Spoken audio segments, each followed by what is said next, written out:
नमस्कार दोस्तों, फाइनेंस शिक्षा के एक नए वीडियो में आप सबको स्वागत है। इस वीडियो में आज हम डेबिट्स और क्रेडिट्स के बारे में समझेंगे। अक्सर जब हम अकाउंटिंग पढ़ते हैं तो हमें शुरुआत में डेबिट्स और क्रेडिट्स कैसे होते हैं ये हमें समझ में नहीं आते। तो इसको एक सरल तरीके से आज हम समझने की कोशिश करेंगे। डेबिट्स और क्रेडिट समझने से पहले हमें कोई भी बिजनेस स्टार्ट करने में क्या क्या चीज़ों की ज़रूरत होती है और एक बिजनेस कैसे चलता है उसको समझने की ज़रूरत है। कोई भी बिजनेस जब स्टार्ट होता है उसके लिए पहले तो हमें चाहिए रिसोर्सेस, और ये रिसोर्सेस खरीदने के लिए या फिर बनाने के लिए हमें चाहिए फंड प्रोवाइडर्स। फंड प्रोवाइडर्स दो तरीके के हो सकते हैं। एक तो ओनर हो सकता है जिसने खुद ये बिजनेस बनाया है, और एक आउटसाइडर हो सकता है। जब ओनर खुद फंड्स लेके आता है, रिसोर्सेस लेके आता है, तो उस फंड को बोला जाता है कैपिटल। और जब वो बाहर से लाता है कोई भी रिसोर्सेस, कोई फंड्स, तो उसको लाइबिलिटीज बोला जाता है। और इसी कैपिटल और लाइबिलिटीज को इस्तेमाल करके और हम अपना रिसोर्सेज बनाते हैं। रिसोर्सेज क्या क्या हो सकते हैं? रिसोर्सेज में हो सकता है कैश, हो सकता है आपके पास, बैंक बैलेंस हो सकता है आपके पास, लैंड हो सकती है, ऑफिस हो सकता है आपके पास, प्लांट एंड मशीनरी भी हो सकती है आपके पास, फर्नीचर भी हो सकते हैं, आपको पीसी वगैरह भी चाहिए होगा कोई बिजनेस जब आप करते हैं। तो ये सब चीजें करने के लिए आपको पहले तो फंड्स की जरूरत है। बिना फंड्स के आपके पास ना ही कैश होगा, ना ही बैंक बैलेंस होगा, ना ही आपके पास जमीन होगी, ना ही आपके पास ऑफिस होगा। तो ये फंड्स कौन देगा? दो लोग दे सकते हैं।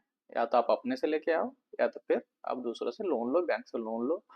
बहुत से लोन प्रोवाइडर्स बैठे हैं, बहुत से एनबीएफसी बैठे हैं, बहुत से जैसे हम आजकल शार्क टैंक जैसे देखते हैं, नए नए सीरियल्स आते हैं जिसपे लोग फंड लेने जाते हैं, तो वैसे भी इंस्टीट्यूट हो सकता है जो आपको फंड दे सकते हैं। एक बार आपके पास फंड आ गया, आपके पास रिसोर्सेस आ गए, फिर आप उस बिजनेस को चलाओगे। कैसे चलाओगे? आपका जो कोई भी प्रोडक्ट हो, आप उस प्रोडक्ट को मैन्युफैक्चर करोगे, और मैन्युफैक्चर करने के लिए आपको एक्सपेंसेस करने की जरूरत होगी। ये एक्सपेंसेस में क्या कवर होंगे? एक्सपेंसेस में पहले तो सबसे जो मेन एक्सपेंसेस होता है वो होता है रॉ मटेरियल। आप कोई भी एक मैन्युफैक्चरिंग यूनिट डाले तो आप रॉ मटेरियल लेके आओगे, फिर उसको आपको प्रोसेसिंग करनी पड़ेगी जिसके लिए आपको लेबर लगेंगे, आप एम्प्लॉय रखोगे जिसके लिए आपको सैलरी देनी पड़ेगी, फिर उसकी मार्केटिंग आपको करनी पड़ेगी, मार्केटिंग में खर्चा आएगा, उसका ट्रांसपोर्टेशन करना पड़ेगा सामान एंड यूजर तक पहुंचाने के लिए, तो ट्रांसपोर्टेशन में भी खर्चा आएगा। तो ये सारे खर्चे करने के बाद जब आपके एक्सपेंसेस सारे हो जाएंगे, आप अपना फिनिश प्रोडक्ट बना दोगे, और ये फिनिश प्रोडक्ट को आप मार्केट में सेल कर सकते हो जिससे आपको रेवेन्यू मिलेगा, जिसको हम इनकम बोलते हैं।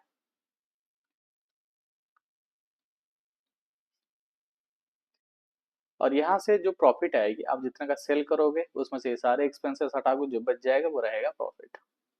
और यही प्रॉफिट किसको चाहिए?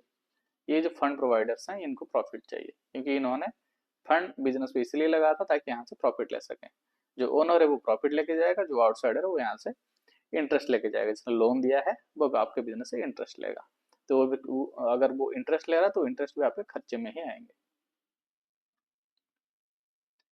ठीक है, तो ये पूरा सर्कल ऐसे चलेगा। पहले फंड प्रोवाइडर्स आपको फंड देंगे जिससे आप रिसोर्सेस लोगे, रिसोर्सेस को इस्तेमाल करके आप एक्सपेंस करोगे, एक्सपेंसेस से आपका फिनिश प्रोडक्ट बनेगा जिससे आप सेल्स करोगे, आप इनकम करोगे, उसे प्रॉफिट बनाओगे, और उस प्रॉफिट को आप जो फंड प्रोवाइडर्स है उसको डिस्ट्रीब्यूट करो। तो ये पूरा एक बिजनेस का सर्कल है। इसी बिजनेस के सर्कल से हमें समझ में आएगा कौन से आइटम्स डेबिट होंगे, कौन से आइटम्स क्रेडिट होंगे। यहाँ पे जो राइट साइड में जो दोनों आइटम है, रिसोर्सेस और एक्सपेंसेस, ये दोनों डेबिट साइड वाले आइटम है। आप इसको याद रख लीजिए, आपके रिसोर्सेस और एक्सपेंसेस ये दोनों डेबिट साइड का आइटम है, और ये क्रेडिट साइड का आइटम है। ये जब भी बढ़ेंगे, राइट साइड के आपके रिसोर्सेस और एक्सपेंसेस जब भी इंक्रीज होंगे, इट विल बी डेबिट।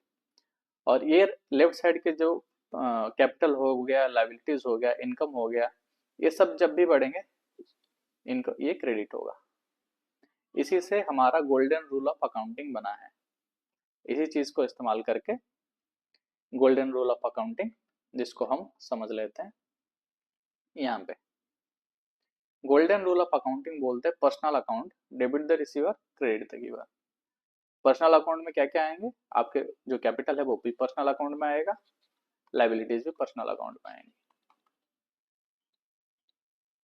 ठीक। रियल अकाउंट में मेनली आपके एसेट्स आएंगे, जो कि हमने रिसोर्सेस लिखा था। एसेट्स जब भी बढ़ेंगे तो वो डेबिट होगा, जब घटेंगे वो क्रेडिट होगा। Debit what comes in, credit what goes out. जब एसेट्स बिजनेस से बाहर जाता है मतलब घट रहा है, इसलिए लिखा गया credit what goes out, debit what comes in. Nominal account में हमारा आएंगे सारे एक्सपेंसेस, लॉसेस, इनकम, प्रॉफिट और गेन। जैसे कि मैंने पिछले वाले टेबल में बताया, जो आपके एक्सपेंसेस हैं वो बढ़ेगा तो डेबिट होगा, जो आपके इनकम है वो बढ़ेगा तो क्रेडिट होगा। वही चीज हाँ, जो गोल्डन रूल ऑफ अकाउंटिंग है उसमें लिखा गया है debit all expenses and losses, credit all income profits and gains.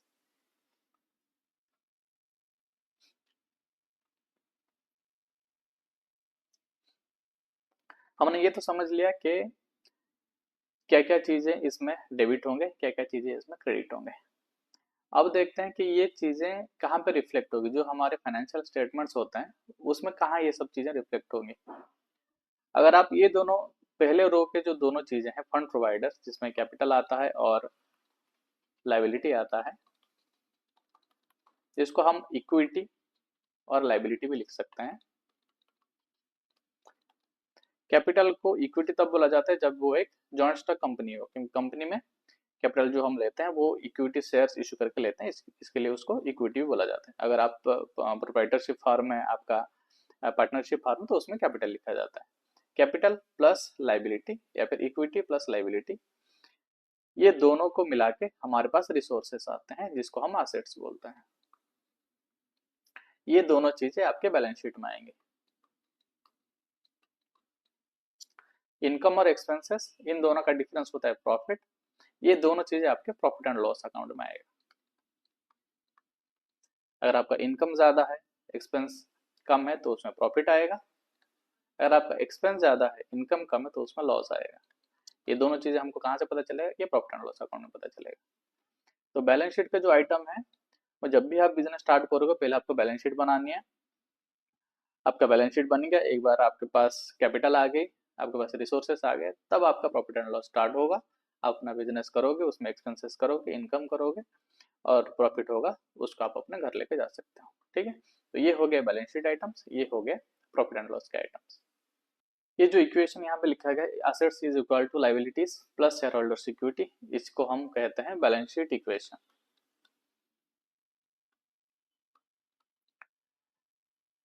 जब भी आप एग्जाम में बैलेंस शीट के क्वेश्चन सॉल्व करोगे, उसमें आपको बैलेंस शीट के दोनों साइड्स आपको मिलाने पड़ेंगे।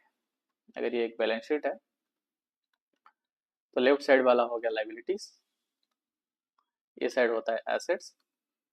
जैसे कि मैंने आपको बताया, ये साइड आएंगे फंड प्रोवाइडर्स, कितने फंड आपको प्रोवाइड किए हैं। मान लीजिए आपके पास यहाँ पे टोटल एसेट्स अगर 10 लाख के हैं, जिसमें आपके पास लैंड एंड बिल्डिंग है, मान लेते हैं 5 लाख का, कैश है 2 लाख का, अदर एसेट्स हैं 3 लाख का, टोटल हो गया 10 लाख। तो ये 10 लाख कहीं ना कहीं से तो आया होगा, वो या तो कैपिटल से आया होगा या तो फिर आपने लाइबिलिटी लिया होगा उसके लिए। ठीक है, मान लीजिए हमने इसमें 7 लाख का अपना फंड डाला है, जिसको कैपिटल बोलते हैं, वो 7 लाख रुपए हो गया। बाकी लाइबिलिटी जो आपने लोन वगैरह लिया होगा बैंक से, वो 3 लाख, टोटल 10 लाख है। और यही इक्वेशन, इसके दोनों साइड बढ़ेंगे घटेंगे, लेकिन ये दोनों साइड हमेशा के लिए बिजनेस में हर एक दिन ये मैच करता रहेगा। कोई भी दिन ऐसा नहीं है कि ये दोनों साइड मैच नहीं होंगे। अगर आपका बैलेंस शीट कभी मैच नहीं करता है, मान लीजिए कि आपने क्वेश्चन सॉल्व करने में कहीं ना कहीं गलती की है। हमारे पास इन्वेस्टमेंट्स आ गए, हमारे पास लोन आ गया, अब हमें बिजनेस करना है। जब भी हम बिजनेस करेंगे तो उसमें फिर दो चीज़ें आएंगे। एक आएगा आपके पास एक्सपेंसेस, जो खर्चे आप करोगे बिजनेस को चलाने के लिए। एक आएगा आपके पास इनकम। तो बिजनेस को स्टार्ट करने के बाद आपको बेसिकली पहले खर्चे करने पड़ेंगे। आप पेंसिल बनाने जा रहे हो तो आपको रॉ मटेरियल का लेना पड़ेगा। रॉ मटेरियल में आपके पास आएगा जैसे वुड हो गया, ग्राफाइट हो गया, आपके पास जो पेंसिल में कलर लगेगा वो कलर हो गया। ये सब रॉ मटेरियल आप खरीद के लाओ। ठीक है। उसके बाद आपको आप एम्प्लॉयज़ को हायर करोगे जो आपके प्लांट में काम करेंगे, तो उनको आपको सैलरी देनी पड़ेगी। जो लेबर लोग जो फैक्ट्री में काम करते हैं उनको वेजेस दिया जाता है, तो ये डेली बेसिस पे दिया जाता है और ये सैलरी आप मंथली देते हो। तो ये सैलरी और वेजेस ये आपके खर्चे आएंगे। आप रॉ मटेरियल खरीद के लाओगे, इसका खर्चा होगा। आप जो प्लांट में पेंसिल बनाओगे उसके प्रोसेसिंग का खर्चा आएगा, और इसको फिर बेचने के लिए आपके सेल्स जो एक्सपेंसेस होंगे वो आएंगे, जिसको मार्केटिंग एक्सपेंसेस भी बोलते हैं, ये आएगा। और आपके पास जो आप कम्युनिकेशन के लिए आप यूज़ करोगे, जैसे एक जगह से दूसरी जगह ले जाने के लिए, जिसको हम ट्रांसपोर्टेशन भी बोलते हैं, ट्रांसपोर्टेशन का खर्चा आएगा। ठीक है। अब ये सब खर्चा कर लेने के बाद आप कुछ जाके इनकम कर पाओगे, जिसको हम सेल्स बोलते हैं। ठीक है। इतना सब खर्चा करके आपने एक फाइनल प्रोडक्ट मैन्युफैक्चर कर लिया, उसको जो एंड यूज़र है उनके पास आपने पहुंचा दिया। अब आपने उससे कुछ इनकम किया। ठीक है। अब इनके वैल्यूज़ एक एग्जांपल लेके इसको पुट कर लेते हैं। मान लीजिए ये रॉ मटेरियल मैंने 50,000 का खरीदा, सैलरी मैंने 20,000 का दिया, वेजेस 10,000, प्रोसेसिंग के लिए मेरा करीब 5,000 खर्चा हुआ, सेल्स के लिए 5,000 और ट्रांसपोर्टेशन में करीब 5,000 खर्चा हुआ। तो ये टोटल हो गए 50, 20, 70, 10, 80 और ये टोटल 95,000 मुझे खर्चा हो गया। ठीक है। अब मैंने जब ये पेंसिल्स को सेल किया, मान लेते हैं कि मैंने करीब 1,50,000 में मैंने सेल किया, और आपके पास जो इनकम है बस सिर्फ खाली सेल से नहीं आएगी, और भी कुछ छोटे मोटे इनकम आपको हो सकते हैं। आपके जैसे आपके बैंक अकाउंट में पैसा पड़ा है तो उसमें से कुछ इंटरेस्ट आया होगा। मान लीजिए ये इंटरेस्ट कुछ 10,000 का है। और भी छोटे मोटे अदर इनकम कुछ हो सकते हैं जो आपके मेनली आपके पेंसिल के बिजनेस से हटके जो कुछ थोड़ा मोड़ा, जैसे कोई आपका स्क्रैप हो गया, स्क्रैप का आप सेल कर देते हो, या फिर कोई अदर इनकम हो सकता है जो छोटे मोटे बिजनेस के इनकम निकल सकते हैं, वो अदर इनकम में आएंगे। मान लीजिए उसमें भी आपने 10,000 इनकम किया, तो टोटल आपके पास यहाँ पे 1,70,000 रुपये। ठीक है। तो ये 1,70,000 और ये 95,000, तो करीब मुझे यहाँ पे 75,000 का मुझे प्रॉफिट आ गया।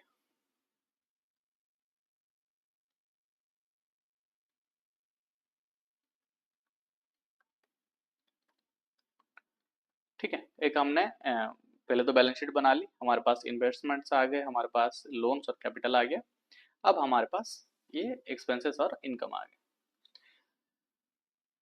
तो जितने भी हमारे पास इनकम होगा उसको हम क्रेडिट साइड में रिकॉर्ड करते हैं। जब भी आपका सेल्स बढ़ेगा, जब भी आपके इंटरेस्ट इनकम, अदर इनकम, ये सब जब जितने भी आपके इनकम होते हैं वो अगर बढ़ेंगे उसको हम क्रेडिट साइड में रिकॉर्ड करते हैं। और जितने भी आपके खर्चे हैं, जो खर्चा करके आप अपने बिजनेस चलाते हो, वो अगर बढ़ेंगे उसको हम डेबिट साइड में रिकॉर्ड करते हैं। वैसे ही अगर ये घटते हैं, मान लीजिए आपका कोई खर्चा कम हो रहा है, कोई ट्रांसपोर्टेशन का खर्चा, मान लीजिए आपने पहले 50,000 खर्चा किया था और बाद में उसमें आपको कुछ डिस्काउंट वगैरह मिल गया, कुछ हो गया, तो वो भी क्रेडिट साइड में रिकॉर्ड होगा। तो ये साइड में जितने भी ट्रांजेक्शन्स आपको दिख रहे हैं, जितने भी अकाउंट्स आ रहे हैं, इसमें अगर कोई बढ़ोतरी होती है वो डेबिट साइड में आएगा, इसमें अगर कोई कुछ घटता है तो वो क्रेडिट साइड में आएगा। वैसे ही इनकम के साइड अगर ये बढ़ते हैं तो ये क्रेडिट साइड में आएंगे, अगर ये घटते हैं तो ये डेबिट साइड में आएंगे। ठीक, तो ये एक था एक बिजनेस का एक पूरा पिक्चर, जिसमें हमारे मैक्सिमम चीज़ें हमने इसमें कवर कर लिया। इसमें एक एक मोटा मोटा एक आइडिया आपको मिल जाएगा कि क्या क्या हमारे पास ट्रांजेक्शन्स होते हैं और क्या कैसे कैसे अकाउंट्स हमारे पास होते हैं, किस तरह के अकाउंट्स होते हैं। हमारे पास एक एसेट का अकाउंट होगा, एक लोन का अकाउंट होगा, एक कैपिटल का अकाउंट होगा जब हम बिजनेस स्टार्ट कर लेंगे। उसके बाद जब हम बिजनेस को रन करेंगे, उसमें हमारे खर्चे और इनकम ये दोनों आएंगे। ठीक है, जब भी हमारा इनकम बढ़ेगा ये क्रेडिट, जब भी हमारा एक्सपेंस बढ़ेगा ये डेबिट। तो चलिए एक एग्जांपल हम करके देखते हैं। Mister x started A business cash of ₹10 lakh. अब इसमें हमें दो अकाउंट दिख रहे हैं। पहले तो कैश लेके आया मैं 10 लाख का, और एक मिस्टर एक्स दिख रहा है। अक्सर जो बिगिनर्स होते हैं वो इसमें कंफ्यूज होते हैं, ये मिस्टर एक्स क्या है ये पता नहीं चलता, ये कौन से अकाउंट में जाएगा ये पता नहीं चलता। जब भी आप जर्नल एंट्री कर रहे हैं, जब आपको दूसरा एक अकाउंट समझ में नहीं आ रहा है, आप ये समझने की कोशिश कीजिए कि कौन सा अकाउंट उसमें से समझ आ रहा है। इसमें हमें एक तो समझ आ रहा है कैश है, ठीक है, और कैश जब भी आएगा, जैसे हमने पढ़ा था, कैश हमारा एक इन्वेस्टमेंट है, ये जब भी बढ़ेगा हमारे उसमें बिजनेस में तो ये डेबिट साइड में आएगा। ठीक है, तो इसमें हम लिखेंगे, जब जर्नल एंट्री करेंगे इसमें लिखेंगे कैश अकाउंट डेबिट टू।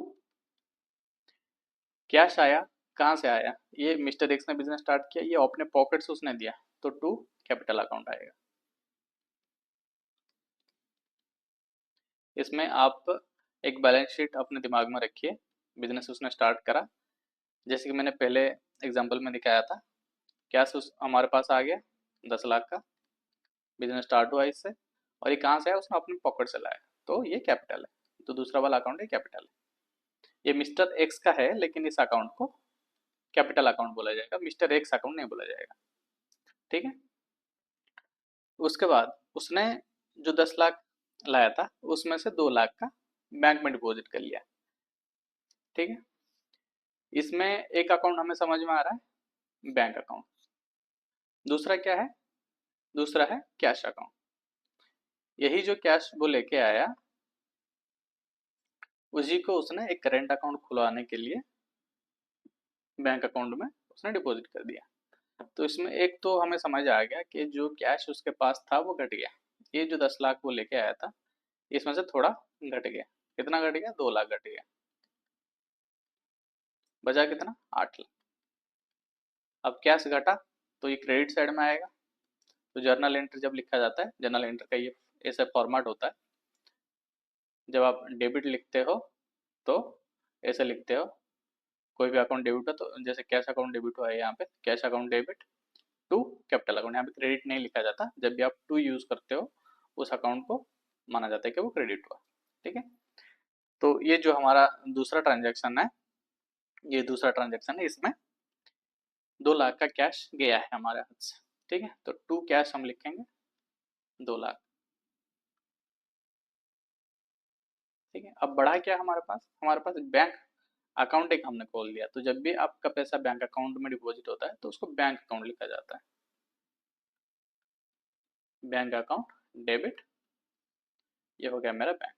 क्योंकि बैंक एक एसेट है, आपका इन्वेस्टमेंट है, आप उस चीज को यूज करोगे, तो ये भी डेबिट साइड में आएगा जब ये बढ़ता है।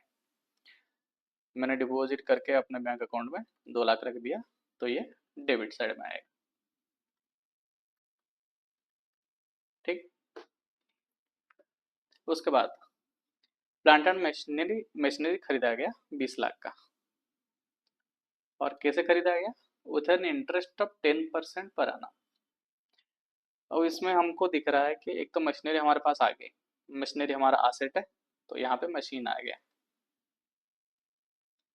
ये बैलेंस शीट है, मशीन आ गया हमारे पास 20 लाख का। और मशीन आया कहाँ से, अपने पॉकेट से तो नहीं आया है, ये जो ट्रांजेक्शन है इससे पता चल तो रहा है कि इसने लोन पे लिया है, मिस्टर एक्स जो ये बिजनेस का ओनर है इसने लोन पे लिया है, तो हमारे पास एक लोन अकाउंट आ जाएगी। कितने का लोन है, जो 20 लाख का मशीनरी है, टोटल 20 लाख का मशीनरी है उसने लोन पे लिया है। ठीक है, 20 लाख का लोन यहाँ पे आ गया। तो जब भी यहाँ पे लोन आएगा, लोन अकाउंट बढ़ता है तो हम उसको क्रेडिट साइड में रिकॉर्ड करते हैं। तो टू लोन अकाउंट 20 लाख, और बढ़ेगा क्या, हमारे पास मशीनरी बढ़ गया तो हम लिख देते हैं machinery, machinery account debit 20 lakh.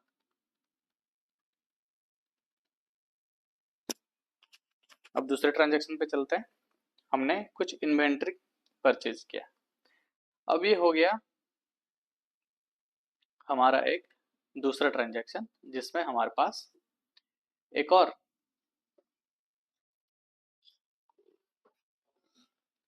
Asset हमारे पास आ गया। ठीक है, आप इस इन्वेंट्री को यूज करके अपना कुछ प्रोडक्शन करोगे।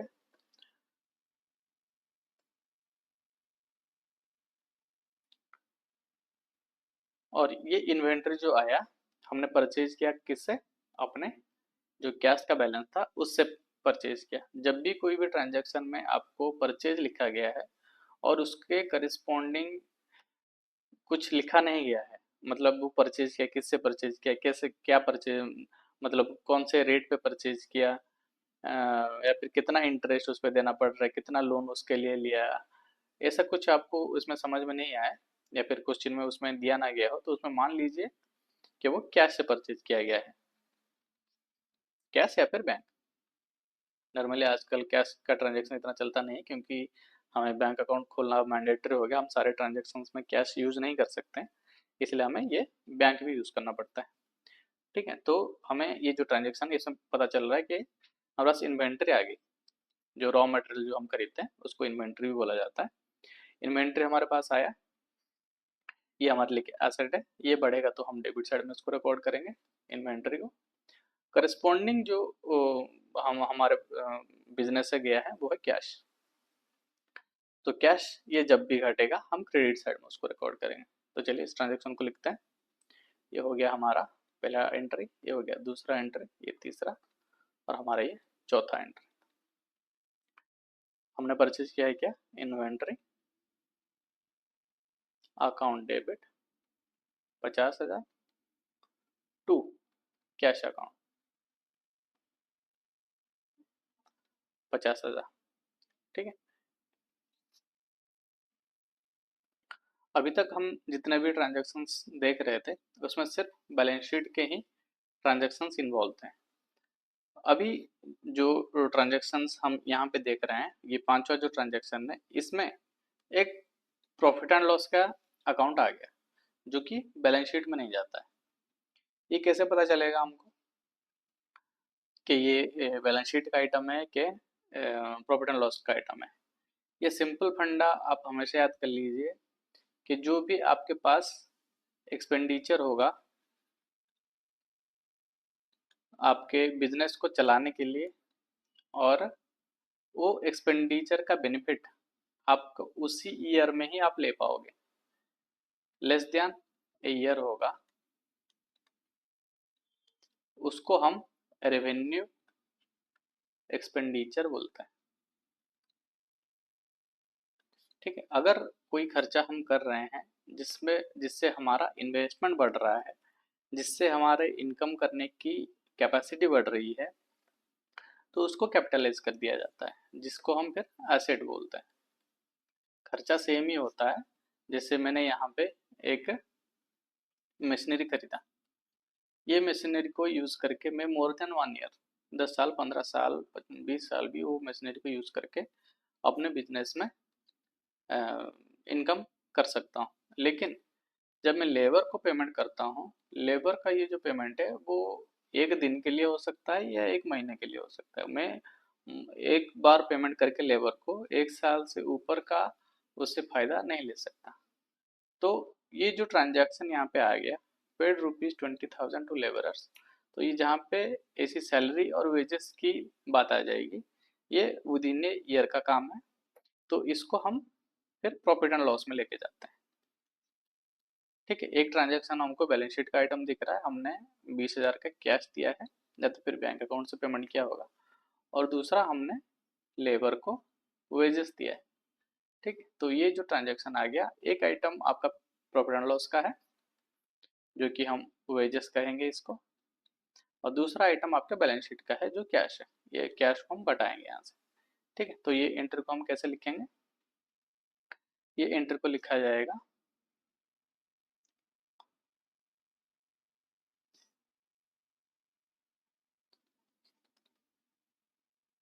Wages account debit to cash account. ये हो गया 20,000, यहाँ हो गया 20,000। ठीक है, अब छठे ट्रांजेक्शन पे आते हैं। Sold goods of ₹1 lakh on 50% credit to Mr. X and received cash of ₹50,000. Sorry, sold goods of ₹1 lakh on 50% credit to Mr. Y and received cash of ₹50,000 from Mr. Y। ये ट्रांजैक्शन में हमको समझ आएगा कि cell हुआ है। जो भी आपका फिनिश प्रोडक्ट है, जब भी आप उसको सेल करते हो, जो करेस्पॉन्डिंग एंट्री आएगी वो होगा सेल्स अकाउंट का, और सेल्स हमारा प्रॉफिट एंड लॉस में देखेंगे तो प्रॉफिट एंड लॉस में ये हमारी इनकम है। सेल्स आ गया आपका, 1 लाख का आपने सेल्स करा है और ये इंक्रीज हुआ है, तो अगर हम इसके रूल को याद रखेंगे, increase in sales is credit. आपका कोई भी इनकम और प्रॉफिट इंक्रीज हुआ है तो वो क्रेडिट होगा, तो हम लिखेंगे यहाँ पे टू सेल्स ₹1 लाख। अब इसमें हमको एक ट्रांजैक्शन समझ आ गया कि सेल हुआ है, सेल हुआ है मिस्टर वाई को। हम अगर चाहें तो इसमें मिस्टर वाई अकाउंट डेबिट लिख सकते हैं 1 लाख। ये मिस्टर वाई क्यों लिखेंगे, क्योंकि हमने मिस्टर वाई को सेल किया है। अगर हमें ये पता चल रहा है कि हमने कैश में सेल किया है, तो यहाँ पे मिस्टर वाई लिखने की ज़रूरत हमें नहीं थी, हम यहाँ पे कैश लिख सकते थे। लेकिन यहाँ पे क्या हुआ है कि आधा ट्रांजैक्शन तो हमें कैश मिला है, आधा में हमको कैश नहीं मिला है। ठीक है, तो अब हम ये जो एंट्री है इसको तोड़ेंगे, इसको ऐसे नहीं लिखेंगे, इसको आधा लिखा जाएगा मिस्टर वाई अकाउंट डेबिट 50,000, और क्या लिखा जाएगा कैश। कैश आ गया मेरे पास, मैं कैश अकाउंट लिखूंगा डेबिट 50,000 टू सेल्स अकाउंट। अब मेरे दोनों डेबिट एंड क्रेडिट बराबर हो गए। ठीक है, अब ये जो कैश मेरे पास आ गया, आपका जो बैलेंस शीट होगा, बैलेंस शीट में ये साइड में कैश आ जाएगा 50,000 का। अब मेरे पास जो 50,000 नहीं आया है वो मैं किससे लूँगा, मिस्टर वाई से। अब मिस्टर वाई को क्या कहा जाता है हमारे अकाउंटिंग के टर्म्स में, इनको बोला जाता है डेटर्स। जिससे हमको बिजनेस को पैसा लेना होता है उनको डेटर्स बोला जाता है, और बिजनेस को जिससे भी पैसा देना होता है उनको क्रेडिटर बोला जाता है। ये कुछ कुछ अकाउंटिंग के टर्म्स हैं जो आप धीरे धीरे आगे पढ़ोगे तो ये टर्म्स आपको अच्छे से समझ में आएंगे। अभी फिलहाल के लिए आप जान लीजिए कि ये मिस्टर वाई जो है इनसे हमें पैसा लेना है, ये 50,000, ये आपके बैलेंस शीट में आएगा। ठीक है, और ये आपने सेल कर दिया, ये आपके प्रॉफिट एंड लॉस में जाएगा 1 लाख रुपए का। लेकिन ये जो ट्रांजैक्शन हमने यहाँ पे ऐसे एंट्री लिखा, अगर प्रैक्टिकल पॉइंट ऑफ व्यू से देखा जाए, कोई भी बिजनेस ऐसे एंट्री नॉर्मली नहीं करते हैं। जो मैंने ये सेकंड एंट्री यहाँ पे लिखा, ये फर्स्ट लिखा था, इसको मैंने करेक्शन करके यहाँ पे दूसरा लिखा। ना ये ऐसे एंट्री होता है और ना ही ऐसे एंट्री होता है। जब भी हम सेल करते हैं कोई भी नॉर्मल बिजनेस में, आजकल तो कैश सेल्स बहुत कम होते हैं। बैंक में भी आपके तुरंत आपको बहुत कम ही कोई पैसा देता है। कोई भी बिजनेस हो उसमें क्रेडिट पीरियड तो रहता ही है, 1 दिन का हो चाहे 2 दिन का हो, 6 महीने का हो, क्रेडिट पीरियड तो रहता ही रहता है। तो जो प्रैक्टिकल पॉइंट ऑफ व्यू है, जब भी कोई हम सेल करते हैं तो उसमें जो बंदा होता है जिसको हम सेल करते हैं, हम पहले उसी के नाम पे ट्रांजेक्शन को रिकॉर्ड कर लेते हैं। ठीक है, जैसे मैंने यहाँ पे करा था। लेकिन ये करने के बाद एक और एंट्रीज में किया जाएगा। तो चलिए इस एंट्री को पूरा समझते हैं कि कैसे करना है। हमारा जो ट्रांजैक्शन है वो है sold goods to Mister Y for rupees 1 lakh, जिसमें से मुझे कैश मिल गया है 50,000 और क्रेडिट पे है 50,000, जो कि मुझे मिस्टर वाई कुछ दिन बाद या कुछ महीनों बाद मुझे दे देंगे। तो ये ट्रांजैक्शन को पहले एक ट्रांजैक्शन में लिखूंगा, Mister Y account debit 1 lakh रुपए टू सेल्स अकाउंट 1 लाख रुपए। ये जो मेरी पहली एंट्री थी ये कंप्लीट हो गई, मिस्टर वाई जो है वो डेटर है। और दूसरा एंट्री में लिखूंगा, अगर मुझे उसी दिन भी कैश मिल गया है तो उसी दिन मैं ये एंट्री लिख सकता हूँ, अगर जिस दिन मुझे मिले मैं उस दिन भी इसको रिकॉर्ड कर सकता हूँ। और हमारा जो एग्जाम्पल है उसमें उसी दिन मुझे 50,000 मिल गया है, तो उसी दिन मैं एक और एंट्री करूंगा यहाँ पे, cash account debit to Mister Y account, ये हो गया 50,000। तो उसी दिन आपको जो भी वो डेट हो, मान लीजिए 1 अप्रैल 2024 है, ये भी 1 अप्रैल 2024 है, उसी दिन ये जो मिस्टर वाई का अकाउंट होगा उसी दिन आपको उसमें डेबिट भी दिखाएगा और क्रेडिट भी दिखाएगा, ठीक है। और हमारा जो सेल्स अकाउंट है वो इंटैक्ट रहेगा, 1 लाख रुपए का सेल्स है। हमारे पास जो कैश अकाउंट है वो हमें 50,000 दिख जाएगी, और मिस्टर वाई के अकाउंट में पहले तो डेबिट बैलेंस आएगा 1 लाख रुपए का, फिर उसमें से हमको कैश मिल गया तो नेट उस दिन हमको 50,000 मिलेगा।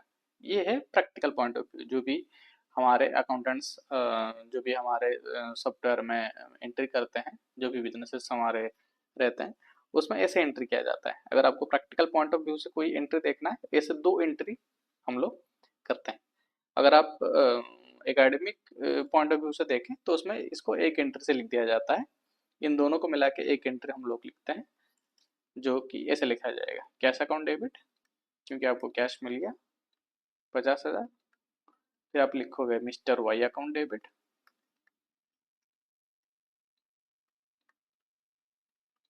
टू सेल्स अकाउंट 1 लाख रुपए, ठीक। अब हम अपने 7वें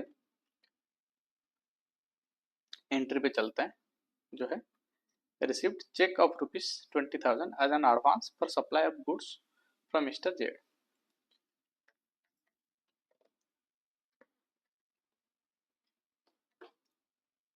ये ट्रांजैक्शन में हमको एक एंट्री जो समझ आ रहा है वो है ये कैश अकाउंट की, जो हमें ये कैश अकाउंट नहीं, कोई भी आपको चेक से मिलता है तो वो बैंक अकाउंट उसमें जाता है, ठीक है। हमको हमारे बैंक में हमको 20,000 का चेक मिल गया, जिसको हम लेकर डिपॉजिट कर देंगे अपने बैंक में, तो हमारे पास 20,000 की बैंक बैलेंस हमारे पास बढ़ गया है। तो ये बैलेंस शीट का एंट्री है, बैंक अकाउंट, ये जब भी बढ़ेगा इसको डेबिट में हम रिकॉर्ड करते हैं, ठीक है। और हमें मिला किसके लिए है, as an advance for supply of goods from Mister Z. कोई भी बिजनेस में ये आप याद रख लीजिए कि कोई भी बिजनेस में सप्लायर्स जितने भी होते हैं जो आपको सामान सप्लाई करते हैं, उनको नॉर्मल क्रेडिटर बोला जाता है, क्योंकि ये आपको सामान पहुंचाते हैं, आपके पास रॉ मटेरियल हो गया, आपके कोई भी छोटे मोटे खर्चे के लिए जो भी चीज़ें चाहिए ये आपको सप्लाई करते हैं, जिसके लिए नॉर्मली बिजनेसेस इनसे क्रेडिट पीरियड कुछ मांगते हैं। आज दिया है तो उसके 1 हफ्ते बाद 1 महीने बाद हम इन लोगों को पेमेंट करते हैं, तो इनको हमें पैसा चुकाना होता है बाद में, तो वो हो गया हमारे क्रेडिटर्स। और जो सामान हम फिनिश गुड्स जो भी बनाते हैं उसको हम बाजार में सेल करते हैं, जब भी हमने जिसको सेल किया है वो हमें पैसा नहीं देता है, बाद में पैसा देना होता है, तो वहां पे आ जाता है डेटर्स। ये हो गए हमारे जो कस्टमर्स हैं, ठीक है। तो 2 तरह के लोग होते हैं, क्रेडिटर्स और डेटर्स। ऐसे ट्रांजैक्शंस जब आप इनको आइडेंटिफाई करो, इसमें हमें ये देखने की ज़रूरत है हमें पैसा लेना है या पैसा देना है। अगर किसी को हमें पैसा देना है और हमने आज आज के डेट में उसको पैसा दिया नहीं है, तो उनको हम क्रेडिटर क्रेडिटर लिखेंगे। ठीक है, और जो करस्पॉन्डिंग एंट्री आएगी वो डेबिट बैलेंस में आएगी। ये जैसे हमने यहाँ पे चेक लिया है, अगर हमें यहाँ पे इन्वेंटरी मिलता तो वो इन्वेंटरी डेबिट होता। फिलहाल हमें 20,000 का बैंक अकाउंट में पैसा आया है, हम इस ट्रांजैक्शन को रिकॉर्ड कर लेते हैं। हमारे 7वें ट्रांजैक्शन के लिए हमको बैंक अकाउंट में हमको पैसा मिला है, तो बैंक अकाउंट डेबिट। जब भी आपका बैंक बैलेंस बढ़ता है तो वो डेबिट होता है। ₹20,000 टू मिस्टर जेड अकाउंट, जिनको हम क्रेडिटर भी लिख सकते हैं। ठीक, 20,000।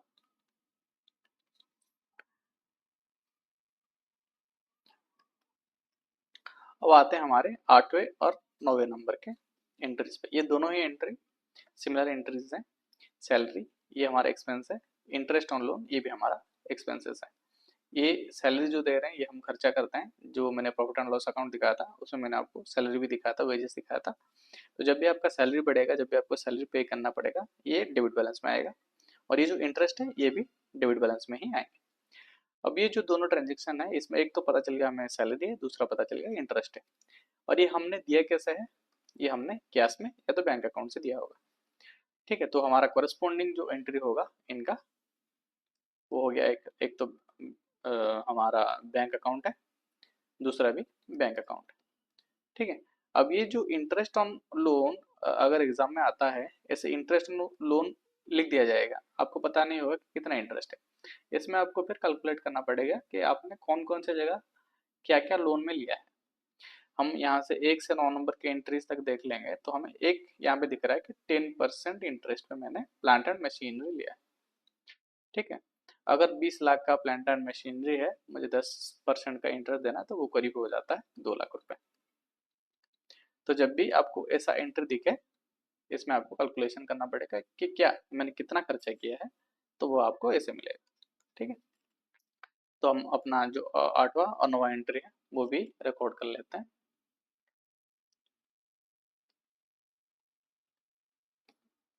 इसमें हमने सैलरी दिया है 8वें एंट्री में, सैलरी,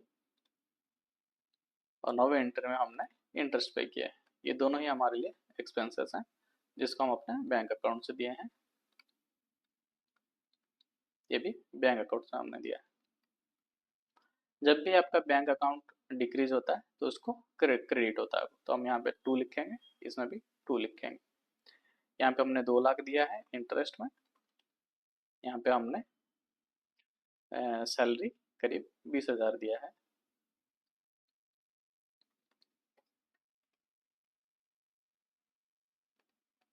सॉरी 15,000 दिया है हमने सैलरी। तो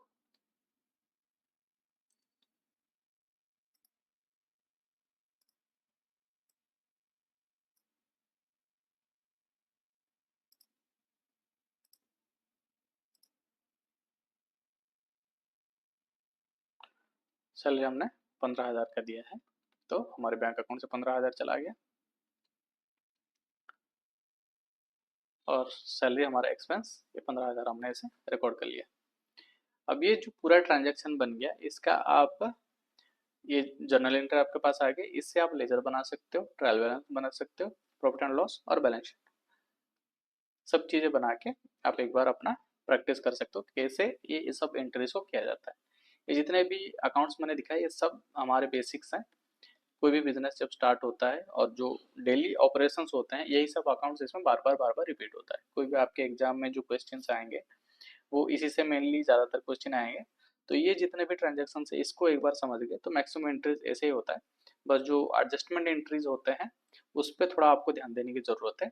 बाकी ये सब एंट्रीज आपने एक बार प्रैक्टिस कर लिया तो जर्नल एंट्रीज में आपको कोई भी दिक्कत परेशानी नहीं रहेगी। आशा करते हैं आपको ये वीडियो अच्छा लगा हो। अगर अच्छा लगा है तो लाइक और शेयर जरूर करें। अगर ऐसे ही और अकाउंट्स के ऊपर और कोई आपको टॉपिक पे वीडियो चाहिए तो हमें कमेंट करके ज़रूर बताएं। आशा करते हैं आपका दिन शुभ हो। धन्यवाद, नमस्कार।